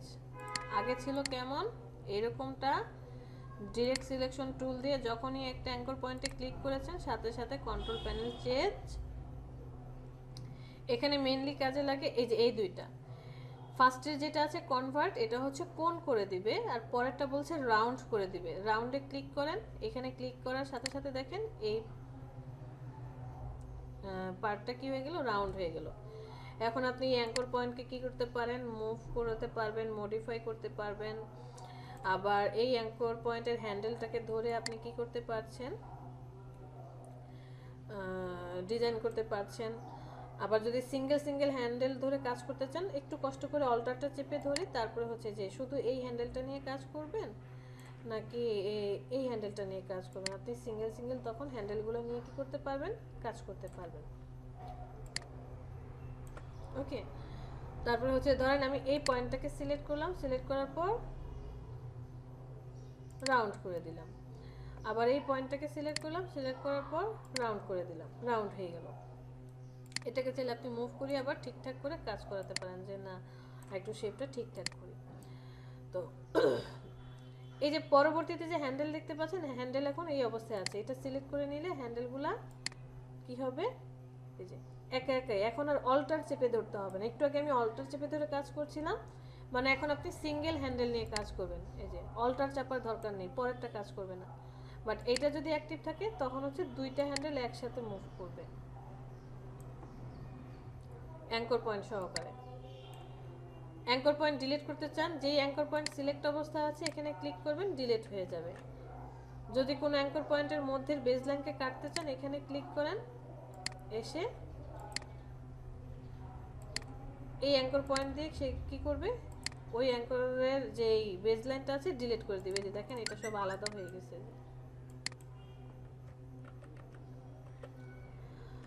আর কি এখানে আর কোনো কিছু কাজে লাগে না। তো মেইনলি আসলে এখানে যে জিনিসটা বেশি কাজে লাগে সেটা হচ্ছে, আমি একটা ইলেকট্রিক্যাল টুল নিয়ে নিই। ওকে, ডিরেক্ট সিলেকশন টুল, এই পয়েন্টটাকে সিলেক্ট করি। মেইনলি আমরা এই দুইটা পার্ট নিয়েই কাজ করি, যে প্রথম যে দুইটা সেইটাই।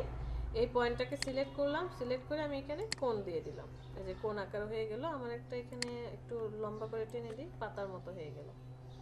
আবার ধরেন এই পয়েন্টটাকে সিলেক্ট করেন, রাউন্ডে তো কাজ করবে না, আগে কোণ করে দিলাম। কোণ করে দেওয়ার পর মনে হলো এইখানটা আরেকটু রাউন্ড হলে ভালো লাগতো, এবার আপনি রাউন্ড করে দেন, একটু রাউন্ড হয়ে যাবে।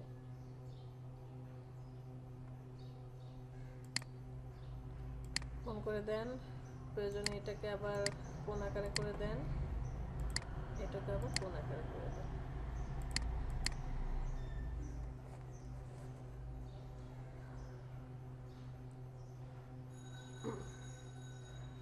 কি ডিরেক্ট সিলেকশন টুলের কাহিনী বুঝতে পারছেন?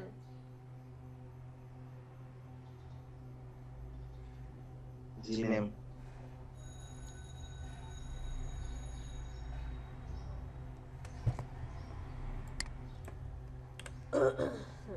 আর কারো কোনো কোশ্চেন এই টুল নিয়ে?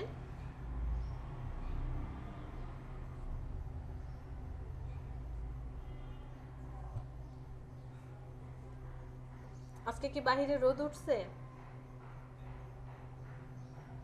আমাদের এলাকায় উঠে নাই ম্যাম। একটু উঠছে না। আমাদের এখানে তো অন্ধকার হয়ে আছে। আচ্ছা, কোথায় যেন এই যে এখানে চলে যাই, আপনাদের জন্য একটা জিনিস করে রাখছিলাম। এখানে আমি তিনটা কালার রেখেছি, কি কি, ব্লু, ইয়েলো আর পিঙ্ক, তিনটা কালারের কম্বিনেশন রাখলাম। ফটোশপে ম্যাজিক ওয়ান্ড টুল, এই যে পরের যে টুলসটা দেখতে পাচ্ছি এটার নাম হচ্ছে ম্যাজিক ওয়ান্ড টুল। ফটোশপে এই ম্যাজিক ওয়ান্ড টুলের কাজ কি ছিল,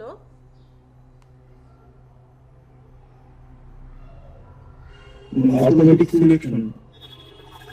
ম্যাজিক ওয়ান্ড টুল দিয়ে যে আমি যখন ক্লিক করছিলাম, যে কালারটার উপরে ক্লিক করছি ওই কালারটা যেখানে যেখানে আছে কি হচ্ছে সেই জায়গাটাকে সে সিলেক্ট করে নিচ্ছে। ওই যে টলারেন্স বাড়িয়ে কমিয়ে কাজ করছিলাম, রাইট?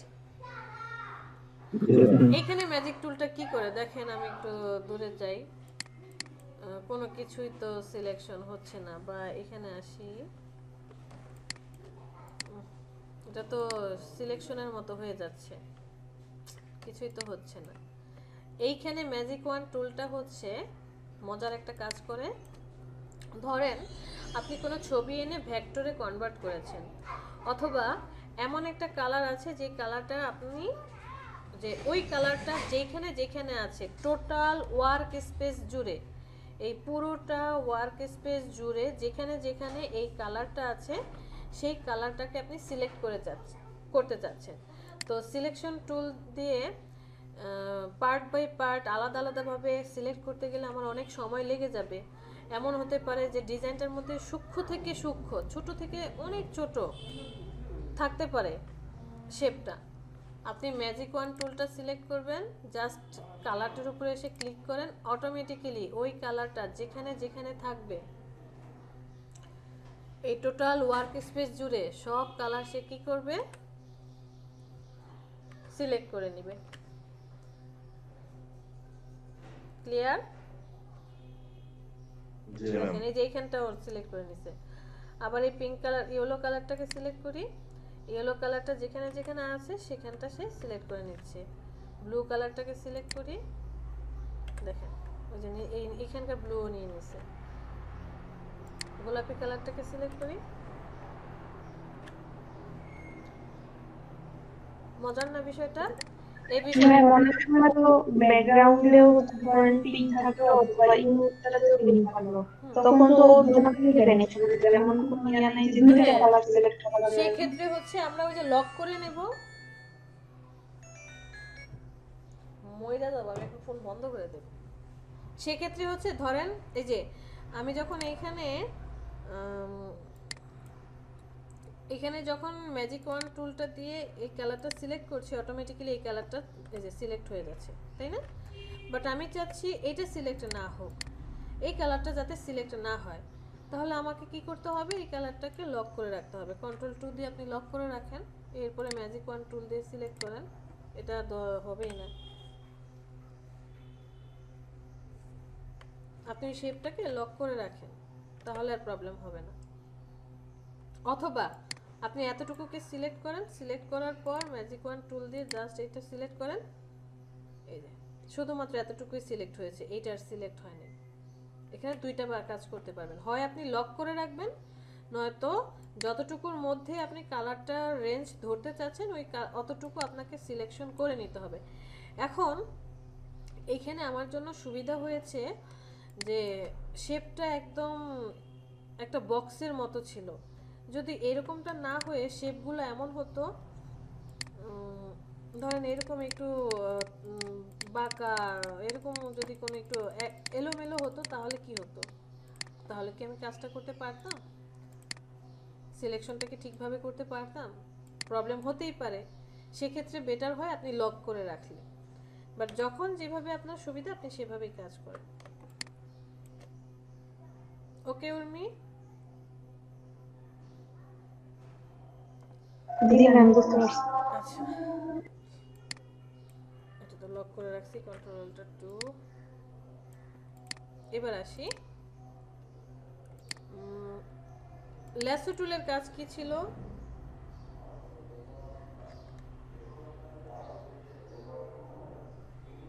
ল্যাসো টুলের কাজ কি ছিল? Free selection. Okay, ma'am select যেখান থেকে শুরু হয়তো ওখানে গিয়ে শেষ করতে হবে। মানে স্টার্টিং মানে পয়েন্ট, ফ্রি মানে আঁকার মতো আর কি, পেন্সিল দিয়ে আঁকার মতো। রাইট, স্টার্টিং পয়েন্ট যেখানে শুরু সেখানে এসে ক্লোজ করতে হতো, এবং ওইটা হচ্ছে যে ডট ডট ডট ডট একটা সিলেকশনের মতো হয়ে যেত। আমরা কি করতে পারতাম, ওই পার্টটুকুকে ডিলিট করতে পারতাম, অথবা তার চারপাশে যে পার্টটুকু আছে তাকে ডিলিট করে দিতাম, অথবা নতুন লেয়ার নিয়ে কালার অ্যাপ্লাই করতে পারতাম, তাই না? অনেকগুলো কাজ করতে পারতাম। বাট ইলাস্ট্রেটরের ল্যাসো টুলটা আসলে সেই কাজ করে না। ইলাস্ট্রেটরের ল্যাসো টুল শুধুমাত্র অ্যাঙ্কর পয়েন্ট চিনে, আর কিছু চিনে না। ও শুধুমাত্র অ্যাঙ্কর পয়েন্ট চিনে, আর কিছুই চিনে না, আর কোনো কাজ করতে পারে না। ও এখানে ফ্রি হ্যান্ড ড্র্যাগ করবে, ওকে ফাইন। আর যখনই আপনি সেটা স্টার্টিং পয়েন্টে ছেড়ে দেন বা স্টার্টিং পয়েন্টে না ছেড়ে দূরে ছাড়েন, সেটা কিছুই শো করবে না। আর ইলাস্ট্রেটরের ল্যাসো টুল শুধুমাত্র অ্যাঙ্কর পয়েন্ট চিনে, কেমন ডিরেক্ট সিলেকশন টুলের মতো। সে হচ্ছে যেখানে ড্র্যাগ করবে, যেখানে অ্যাঙ্কর পয়েন্ট আছে ড্র্যাগ করবেন, অটোমেটিক্যালি ওই পয়েন্টটাকে অ্যাক্টিভ করে দিবে। এই দেখেন বাকিগুলো ইনঅ্যাক্টিভ। যেমন এই দুইটা পয়েন্টকে আপনি সিলেকশন করতে চান, সিলেক্ট করেন, অ্যাক্টিভ হয়ে যাবে। এরপর আপনি ডিরেক্ট সিলেকশন টুল দিয়ে এখানে মডিফাই করেন। তো কোশ্চেন হতে পারে বা মনে প্রশ্ন জাগতে পারে। এই যে দেখেন কোশ্চেন চলে আসছে যে এটা তো আমি ডিরেক্ট সিলেকশন টুল দিয়ে পয়েন্টটাকে সিলেক্ট করলাম, সিলেক্ট করে শিফট ধরে এটাকে সিলেক্ট করলাম, করে নিলাম। হ্যাঁ, এই ক্ষেত্রে সত্যি, এই ক্ষেত্রে আপনার কথাটা ঠিক আছে। বাট আমি যদি এখন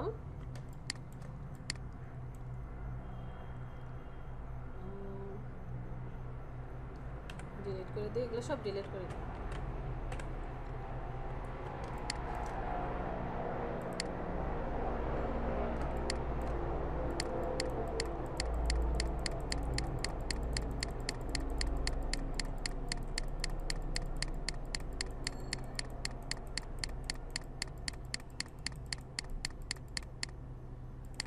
আমি এই শেপটা আর্ট করছি। এখন বলেন আমি এই শেপটার মধ্যে সিলেক্ট করি যে যতগুলো অ্যাঙ্কর পয়েন্ট আছে, কই জানি গ্রুপ সিলেকশন টুলটা সিলেক্ট করি, কই গ্রুপ সিলেকশন টুল, এই যে কতগুলো অ্যাঙ্কর পয়েন্ট আছে। আমি চাচ্ছি এই উপর থেকে যতগুলো অ্যাঙ্কর পয়েন্ট আছে এই পর্যন্ত এখান থেকে শুরু করে এই পর্যন্ত উপরে যতগুলো অ্যাঙ্কর পয়েন্ট আছে সবগুলো অ্যাঙ্কর পয়েন্টকে ধরতে চাচ্ছি। এখন ডিরেক্ট সিলেকশন টুল দিয়ে আপনি কতক্ষণে এটা সিলেক্ট করবেন, এরপরে শিফট ধরে select click click click click, কতক্ষণে আসবেন এখানে। বাট আপনি যদি ল্যাসো টুলটা সিলেক্ট করেন, নো প্যারা, জাস্ট আপনি ড্র্যাগ করে চলে আসেন, একটু ড্র্যাগ করতে যতক্ষণ ঘুরো, ছেড়ে দেন। এবার দেখেন কাহিনীটা, সবাইকে এবার আপনি ডিরেক্ট সিলেকশন টুল সিলেক্ট করেন, সবাইকে মুভ করান। কোথায় মুভ করাবেন? মুভ করান, মানে বুঝতে পেরেছেন?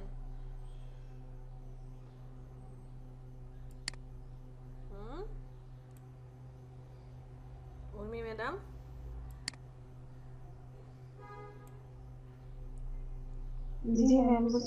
তো এটা হচ্ছে যে ডিরেক্ট সিলেকশন টুল দিয়ে আমার সময়টা বেশি লেগে যাচ্ছে, প্লাস ভুল হওয়ার সম্ভাবনাও থাকতে পারে। বাট ল্যাসো টুলটা দিয়ে কাজটা করলে আর সেই ভুল হওয়ার সম্ভাবনাটা নাই, কারণ আমি ড্র্যাগ করে প্রত্যেকটা পার্টকে নিয়ে নিচ্ছি। ওকে, দাঁড়ান আরেকটা কি যেন দেখাবো। ল্যাসো টুল, গ্রেডিয়েন্ট, লেয়ার্স, আচ্ছা ওটা মনে পড়ছে না।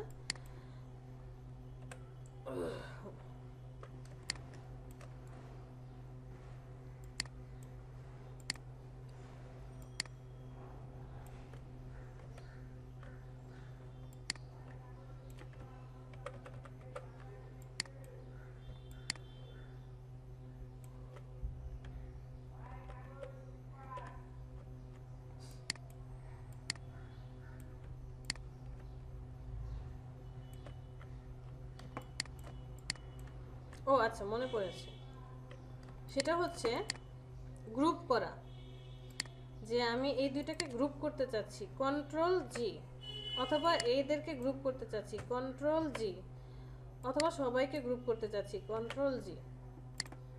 আর গ্রুপ ভেঙে দেব কি কন্ট্রোল শিফট জি অথবা রাইট বাটনে ক্লিক করে আনগ্রুপ করেন। এই যে আনগ্রুপ করলেন, আনগ্রুপ সিলেক্ট করেন কোনটা যেন, এই যে এটা গ্রুপ আছে, রাইট বাটনে ক্লিক করে আনগ্রুপ, এটা গ্রুপ অবস্থা আছে, রাইট বাটনে ক্লিক করে আনগ্রুপ। চাইলে আপনি রাইট বাটনে ক্লিক করে গ্রুপ করতে পারেন, আবার আনগ্রুপও করতে পারেন, অথবা সূত্র ব্যবহার করতে পারেন। এটাই আর কি তখন মনে ছিল না বলার জন্য। গ্রুপ আনগ্রুপ সূত্র প্রয়োগ করেও করতে পারেন, অথবা রাইট বাটনে ক্লিক করেও গ্রুপ আনগ্রুপ কাজ করতে পারেন। এরপরে আমরা ফাইল সেভ করব কিভাবে? ফটোশপে যে ফাইলগুলো সেভ করি তাদেরকে কি ফাইল বলা হয়? PSD file. আর ইলাস্ট্রেটরে যে ফাইল সেভ করি, তো প্রত্যেকটা ফাইলে যদি এমন হয়, জনি ভাই কি কথা বলতেছেন? কথা ক্লিয়ার না? বলা কথা এখন আওয়াজ আসতেছে। আচ্ছা আচ্ছা আচ্ছা, তো সেভ করার সময় আমরা কি করব?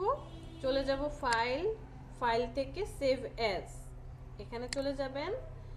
তো আপনি যে ডেস্টিনেশনে সেভ করতে চান ডেস্টিনেশন দেখিয়ে দিলেন, নাম তো আপনি আগেই সেট করে দিয়েছেন। এইখানে এসে যে সেভ অ্যাজ টাইপ, এখানে ক্লিক করেন। কয়েকটা পার্ট আছে, ইলাস্ট্রেটরে যদি সেভ করেন এআই, যখন আপনি এআইতে সেভ করবেন, সেভে ক্লিক করার পর একটা পপআপ প্যানেল চলে আসবে। মনে রাখবেন আপনি কাজ করার জন্য ইলাস্ট্রেটর সিসি আছে, এটাতে সেভ করেন। বাট আপনি যখন আপনার ক্লায়েন্টকে এই র ফাইলটা পাঠাবেন, সেন্ড করবেন, তখন অবশ্যই এই ফাইলটাকে একটু লো ভার্সনের ফাইলে কনভার্ট করে দিবেন। কারণ সে কাজ করতে না পারে ম্যাম। কারণ কি না, কারণ হচ্ছে আপনি আপডেটেড সফটওয়্যার ব্যবহার করছেন, বাট আমি তো আপডেট সফটওয়্যার ব্যবহার নাও করতে পারি। আমার কাছে হয়তো বা CS6 আছে, অথবা আমি CS সফটওয়্যারটা ইউজ করছি, অথবা আমার কাছে 10 আছে সফটওয়্যার। তাহলে ওপেন করতে এই প্রবলেমটা হয় ম্যাম, ভার্সন নাম মিলে ফাইল ওপেন হয় না, ফাইল ওপেন হবে না, তারপরে ফন্ট ম্যাচ করবে না, আরো অনেক অনেক কাহিনী হয়।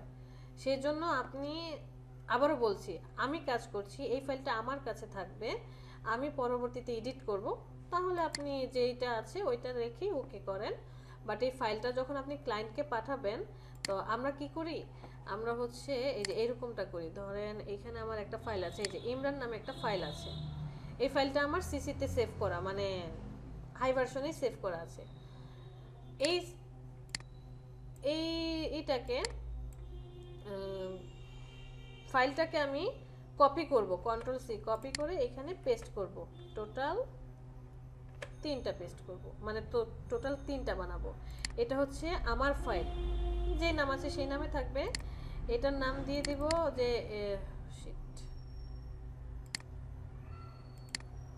এটার নামটা দেব যে edit file, EDIT edit file, edit file. আর আরেকটা নাম দিই এটা হচ্ছে প্রিন্টেবল ফাইল।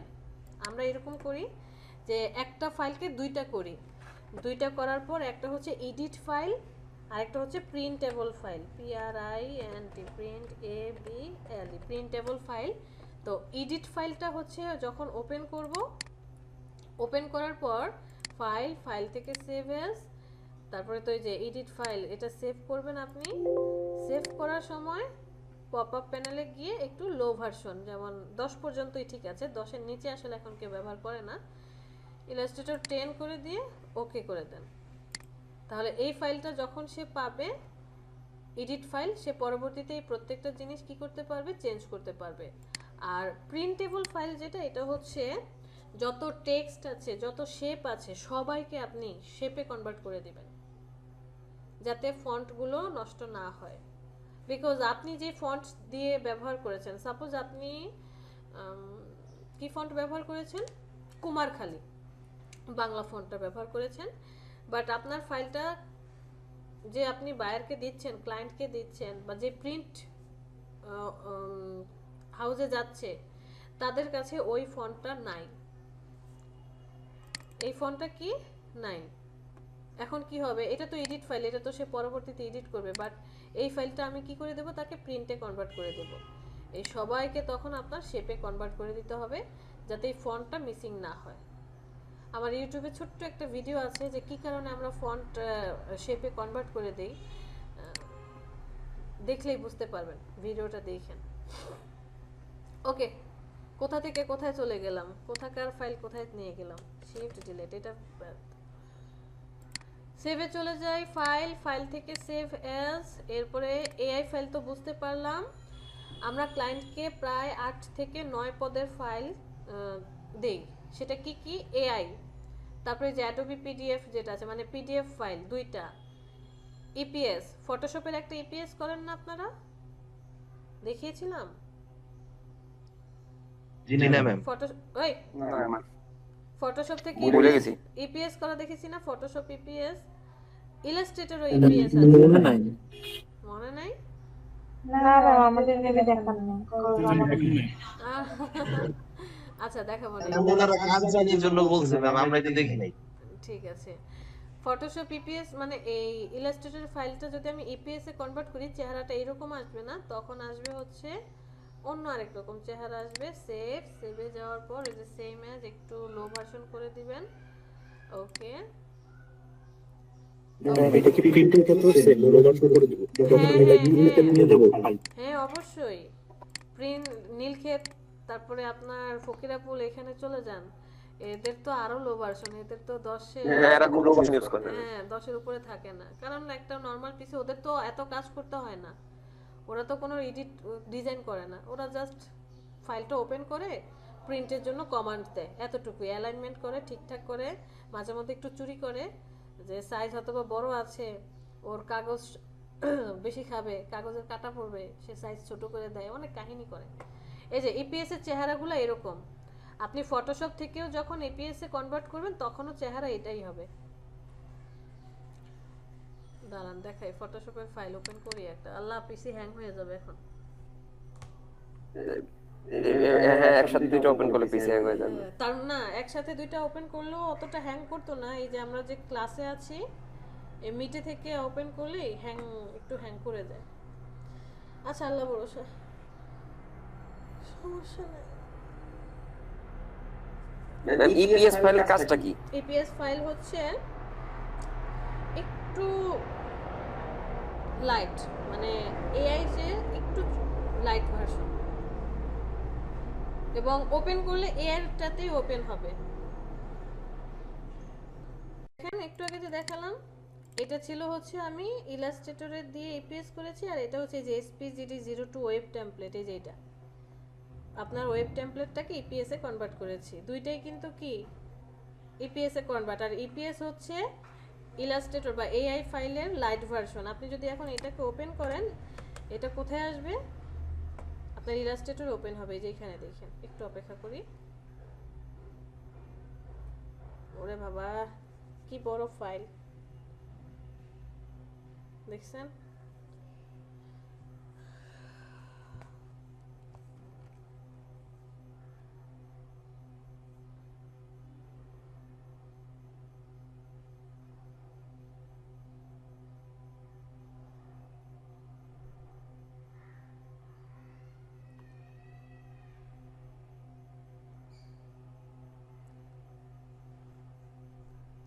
कितना बड़ा फाइल है, लोडिंग।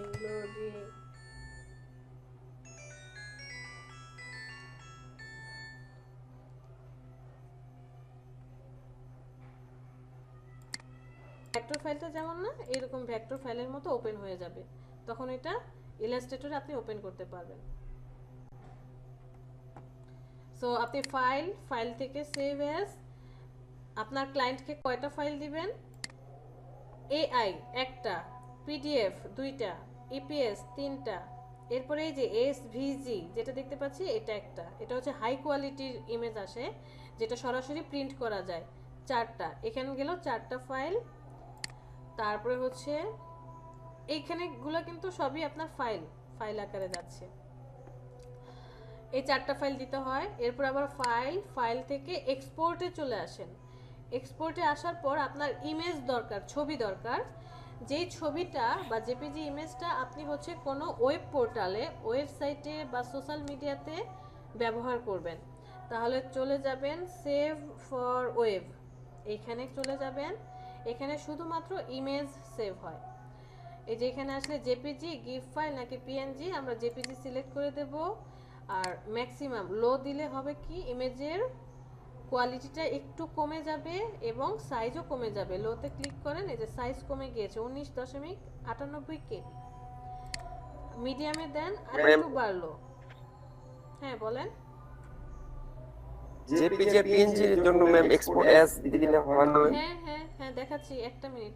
এটা তো আমি বললাম যে ওয়েব রিলেটেড যদি হয়, মানে সফটওয়্যার রিলেটেড যদি হয়, তারপরে আবার হাইট যত বেশি দিবেন তত ইমেজের সাইজও বাড়বে এবং কোয়ালিটিও বাড়বে, যে কোয়ালিটি 100%।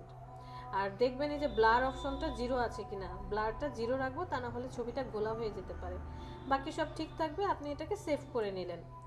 এটা হচ্ছে আপনার ছবিটা যদি ফেসবুক, টুইটার বা ধরেন ইনস্টাগ্রাম, মানে সোশ্যাল কোনো পোর্টাল, ওয়েবসাইট, এইসব সাইটে যায়, ডিজিটাল মিডিয়া আর কি, যেটাকে আমরা কি বলি ডিজিটাল মিডিয়া। আর আপনার এই ছবিটাকে আপনি কি করতে চাচ্ছেন, ইমেজ আকারে বের করবেন। আরেকটা অপশন আছে এক্সপোর্ট থেকে এক্সপোর্ট অ্যাজ। এখানে চলে আসেন। এইখানে যে ছবিগুলো আপনি জেপিজি আকারে বের করবেন বা পিএনজি যেটাই হোক, খুব হাই কোয়ালিটির ইমেজ হবে, যতই জুম করবেন এটা ফাটবে না। আর মনে রাখবেন ইলাস্ট্রেটর পিক্সেল নিয়ে কাজ করে না, ইলাস্ট্রেটর ডট নিয়ে কাজ করে, ডট ফুল স্টপ যে দেই আমরা, ডট নিয়ে কাজ করে, যে কারণে এই ছবি যতই জুম করা হয় ফাটে না। তো এখানে আসার পর সেভ এজে আপনি ক্লিক করেন, অনেকগুলো অপশন আছে। আমরা এখান থেকে কোন কোন অপশনগুলো ক্লায়েন্টকে দেই, জেপিজি, এই যে ফটোশপ পিএসডি, আপনি ফটোশপ থেকে যেমন ইলাস্ট্রেটরে কনভার্ট করতে পারছেন, মানে ইপিএসে, আবার এই ইলাস্ট্রেটরের ফাইলটাকেও ফটোশপে কনভার্ট করতে পারবেন। এই যে ফটোশপ পিএসডি, এখানে সিলেক্ট করে এক্সপোর্ট দিবেন, ফটোশপে কনভার্ট হবে। পিএনজি, এসবিজি তো দেখেই আসলাম, ওই যে সেভ এস থেকেও নিতে পারেন বা এখান থেকেও নিতে পারেন, এক্সপোর্ট থেকেও নিতে পারেন। আর আরেকটা হচ্ছে টিপ ফাইল, যেটা ফটোশপে দেখেছিলাম, এই যে এখান থেকেও আপনি টিপ ফাইল নেবেন। তো এখানে হচ্ছে 1 2 3 4, এখানে 4টা, সেভ এস থেকে 4টা, টোটালি 8টা ফাইল আমাদেরকে ক্লায়েন্টকে দিতে হয়। আর হচ্ছে মকআপ 9টা। সো এখানে জেপিজিতে চলে যাই। আপনি জেপিজি সিলেক্ট করলেন, জেপিজি সিলেক্ট করার পর যখন এক্সপোর্ট দিবেন একটা পপআপ প্যানেল আসবে। কালারটা কি রাখতে চান, আরজিবি মানে রিয়েল কালার নাকি সিএমওয়াইকে, যদি সিএমওয়াইকে দেন একটু কালো কালারটা বেশি থাকবে, মানে এখানে কালোর প্রাধান্যটা বেশি থাকবে। এখান থেকে ম্যাক্সিমাম হাই নাকি লো কোয়ালিটি হবে, বেসলাইন স্ট্যান্ডার্ড হবে 300, ওকেতে ক্লিক করবেন। আর আরেকটা অপশন হচ্ছে PNG, export as, PNG select করবেন।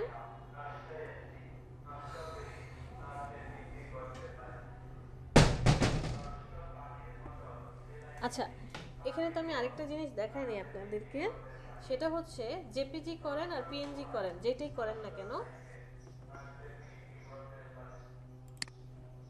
আমার এই ডিজাইনটা আর্ট বোর্ডের ভিতরে আছে, আমি আর্ট বোর্ডের বাহিরেও আরো কিছু রাখি। ধরেন এগুলো ডিজাইন করেছি আমরা,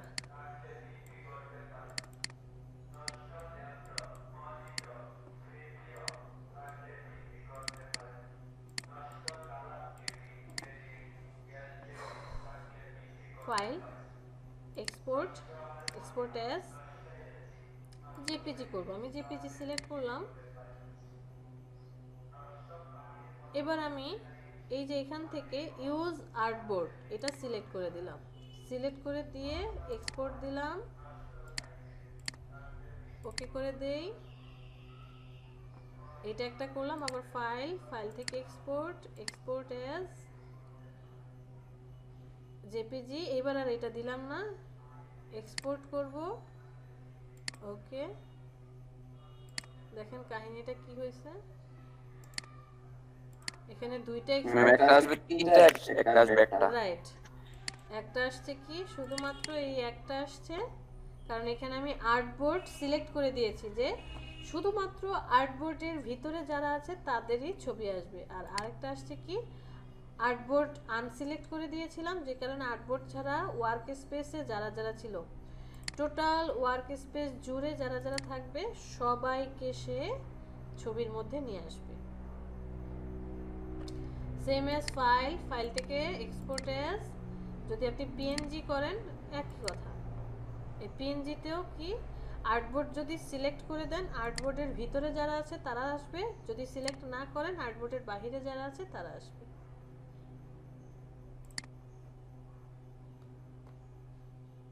বলেন আজকে যা যা দেখলাম এর মধ্যে কারো কোনো কোশ্চেন?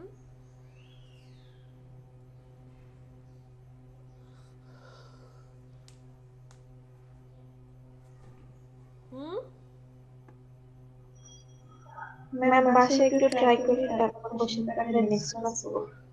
তা তো অবশ্যই। চলেন প্রেজেন্ট দিয়ে আসি। কারো কোনো কোশ্চেন নেই? আফরিনা? না ম্যাম, আপাতত কোশ্চেন মাথায় আসে। আচ্ছা আফরিনা বলেন। আপনি কি সিসি মানে 2018 টা ইউজ করেন? হ্যাঁ আমার 2018। আচ্ছা এখন যে পিসিতে আছে এটা 2018।